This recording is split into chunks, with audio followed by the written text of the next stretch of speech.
Pernah nggak, kamu ngerasa kalau dunia ini penuh dengan energi ekstrovert, tapi kadang kita nggak sadar gimana cara memaksimalkan potensi itu? Hari ini, kita akan bahas sesuatu yang sering dianggap gampang tapi sebenarnya nggak sesimpel itu, menjadi ekstrovert yang benar dan bahagia. Kalau kamu mikir jadi ekstrovert cuma soal banyak ngomong atau nongkrong tiap malam, kamu salah besar. Menjadi ekstrovert yang baik itu lebih luas dari sekadar ramai-ramai atau aktif di sosial media. Ada seni tersendiri untuk berinteraksi tanpa kehilangan jati diri. Pertama, ekstrovert bukan berarti harus heboh setiap saat.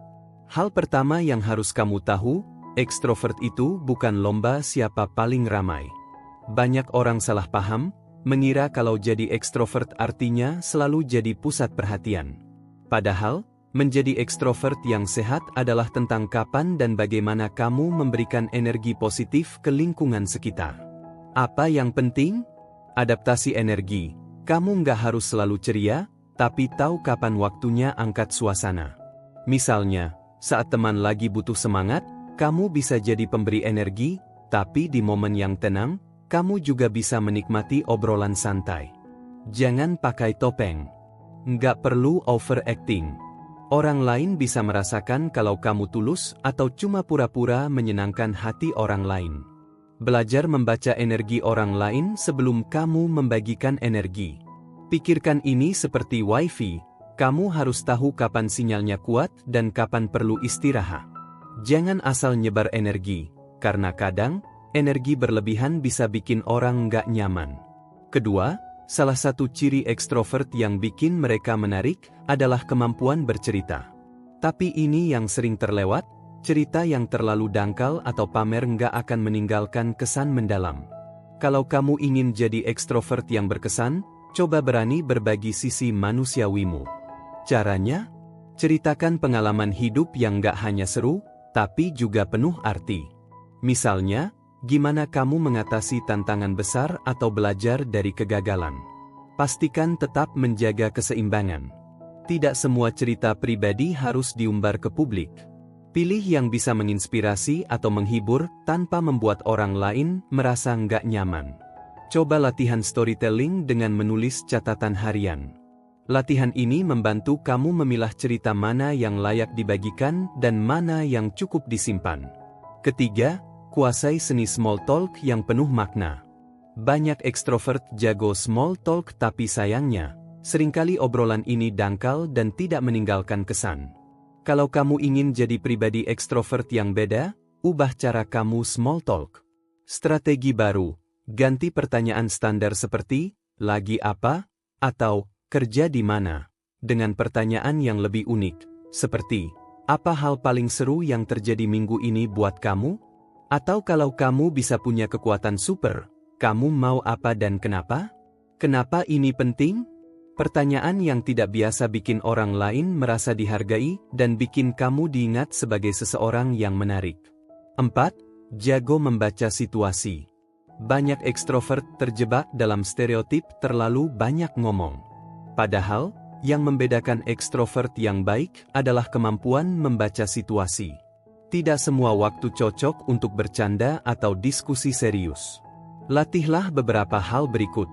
Perhatikan bahasa tubuh lawan bicara, apakah mereka terlihat lelah, tertarik, atau justru bosan? Jangan takut untuk diam sesaat. Kadang, momen hening itu memberikan ruang buat orang lain merasa nyaman. Latih kepekaan kamu dengan menjadi pengamat situasi. Saat kamu di grup, coba perhatikan siapa yang sering diam, siapa yang dominan, dan bagaimana dinamika obrolan berjalan. Ini akan membantu kamu tahu kapan harus masuk ke percakapan. 5. Kembangkan kepribadian multilayer. Menjadi ekstrovert nggak berarti kamu harus jadi orang yang gampang ditebak. Justru, pribadi yang menarik adalah mereka yang punya banyak lapisan kepribadian atau istilah sekarang, multilayered personality. Bagaimana caranya? Kembangkan hobi atau ketertarikan di luar kebiasaan. Misalnya, kalau kamu suka ngomong, coba asah skill mendengar dengan belajar tentang psikologi atau komunikasi. Jangan cuma aktif secara sosial, tapi juga punya proyek pribadi yang bikin kamu terlihat sebagai individu yang berdedikasi. Misalnya, kamu bisa coba ikut komunitas seni atau jadi relawan. Ini akan memberikan kamu pengalaman baru yang bisa kamu bawa ke percakapan. 6. Belajar mengatakan tidak dengan gaya elegan. Ekstrovert sering dikenal sebagai yes people yang selalu siap bantu. Tapi ini yang harus kamu ingat, mengatakan ya ke semua hal itu capek dan nggak sehat. Jadi, penting banget buat belajar bilang tidak tanpa bikin orang lain tersinggung. Caranya? Jangan langsung bilang tidak. Coba sampaikan dengan apresiasi dulu, misal, aku senang banget kamu ngajak aku, tapi sayangnya kali ini aku nggak bisa. Atau, kedengarannya menarik banget, tapi aku butuh waktu buat fokus ke hal lain dulu. Berikan solusi alternatif. Kalau mau, aku bisa bantu kamu cari orang lain yang mungkin bisa.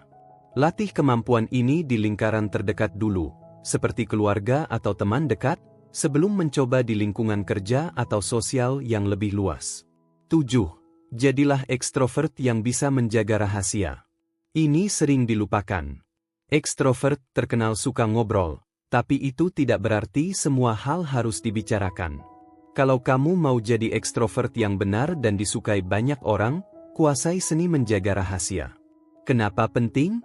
Ketika orang tahu kamu bisa dipercaya, mereka akan lebih nyaman membuka diri ke kamu. Dan ini akan membuat hubungan sosial kamu lebih dalam, bukan cuma sebatas permukaan. Kalau seseorang berbagi cerita ke kamu, coba balas dengan respon yang menunjukkan kamu benar-benar mendengar. Seperti, aku ngerti banget gimana beratnya itu, bukan langsung melempar cerita lain. 8. Pahami batas, seni untuk tidak berlebihan. Terkadang, ekstrovert yang penuh energi justru nggak sadar bahwa mereka melewati batas. Misalnya, terlalu sering bercanda, terlalu banyak menyela, atau terlalu ingin mengontrol obrolan. Padahal, jadi ekstrovert yang benar itu soal keseimbangan. Caranya? Sadari kapan saatnya berhenti. Kalau kamu merasa obrolan sudah terlalu berat sebelah atau orang lain mulai kehilangan antusiasme, saatnya mundur. Jangan paksakan jadi pahlawan suasana. Kadang, biarkan orang lain mengambil peran.